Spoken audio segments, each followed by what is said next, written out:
जय श्री राधा कृष्ण भगवान जी की जय। श्रीमद् भागवत महापुराण की मंदिर श्री बंसी वाले महात्मा यूट्यूब चैनल की ओर से हम आप सभी भक्तों का हार्दिक अभिनंदन करते हैं। आज हम आपको सुनाने जा रहे हैं श्रीमद् भागवत महापुराण के 10वें स्कंद के 46वें अध्याय की परम पावन कथा।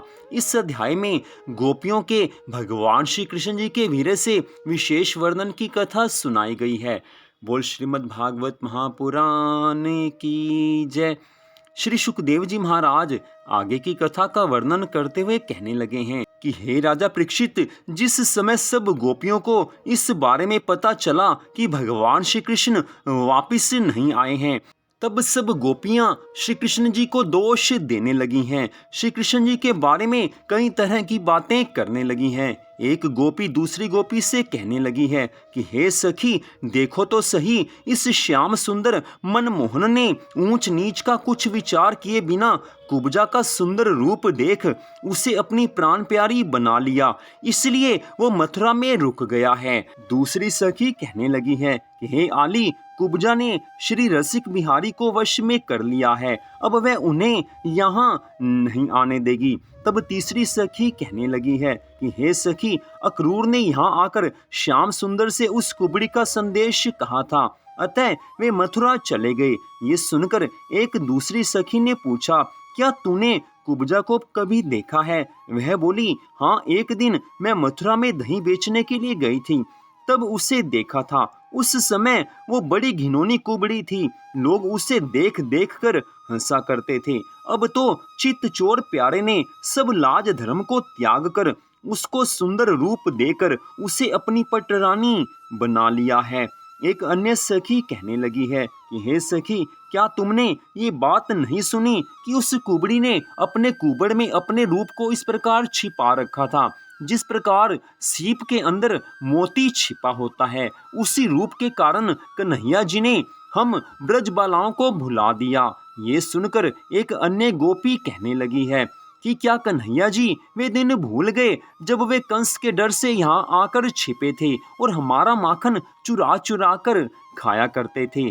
तब एक अन्य सखी कहने लगी है कि हे सखी, जिस प्रकार कोयल के अंडे को कौवा सेता है, लेकिन उसमें से बच्चा उत्पन्न होते ही अपने जाति भाइयों में मिल जाता है, उसी प्रकार कन्हैया जी भी नंद यशोदा तथा हम सब को चकमा देकर वसुदेव देवकी के पास चले गए हैं। एक अन्य सखी कहने लगी है कि हे सखी, अब तो वे राज सिंहासन के समीप बैठते हैं, इसलिए उन्हें ब्रजवासियों और छाछ महेरी का नाम लेने में भी लज्जा आने लगी होगी। एक दूसरी सखी कहने लगी है कि हे आली, वे हमारे जाति भाई नहीं हैं, यहाँ उनके नाम गोपीनाथ, कन्हैया जी, नंद लाल आदि थे, अब वहां जाकर उनका नाम वासुदेव मथुरानाथ हो गया।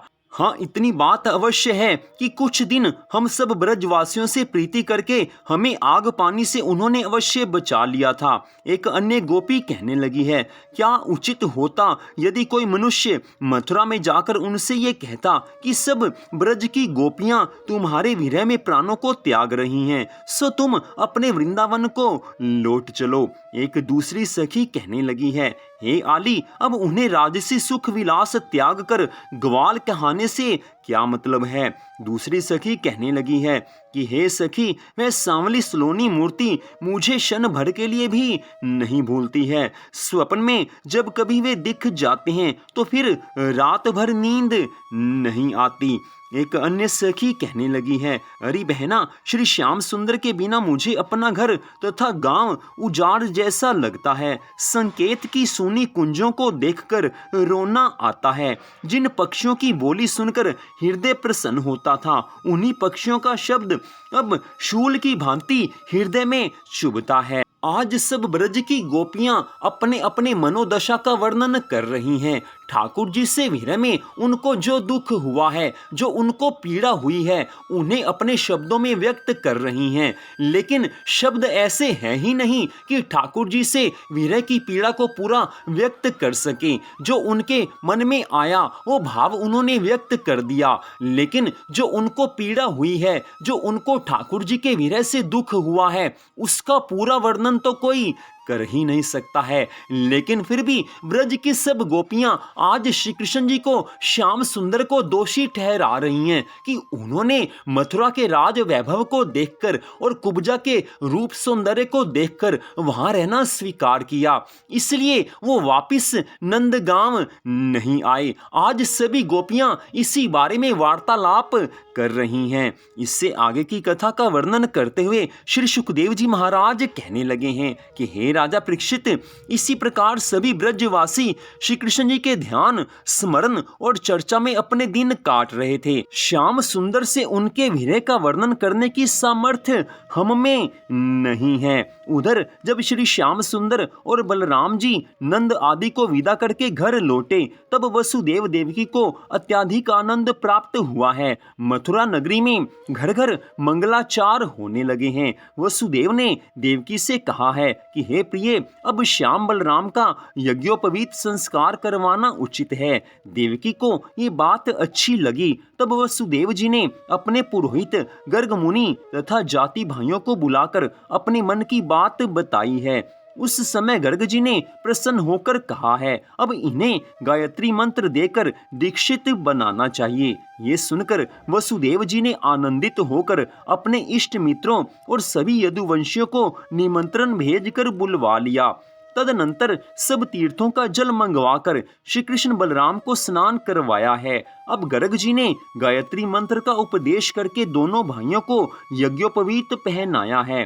फिर वसुदेव जी ने ब्राह्मणों को भूमि, स्वर्ण और रत्न तथा गवों आदि का दान दिया तथा उन्हें 36 प्रकार के विशेष प्रकार के व्यंजन खिलाकर सबको सम्मान पूर्वक विदा किया है। याचकों को मुंह मांगा दान देकर संतुष्ट किया है। आज मथुरा की इस शोभा को देखकर सभी देवतागण आकाश से पुष्प वर्षा करने लगे हैं। तो यहीं पर आज की इस कथा का हम विश्राम करते हैं। अगले भाग में इससे आगे की कथा आप सुन पाएंगे। तो आज की इस कथा को सुनने के लिए आप सबका हार्दिक धन्यवाद। भगवान श्री राधा कृष्ण जी की श्रीमद् भागवत महापुराण की अनंत कृपा सदा आप सब पर, आपके परिवार पर बनी रहे। इसी मंगल कामना के साथ जय श्री राधा रानी सरकार की, जय श्री कृष्ण भगवान की, जय श्रीमद् भागवत महापुराण की, जय श्री सुखदेव जी महाराज की।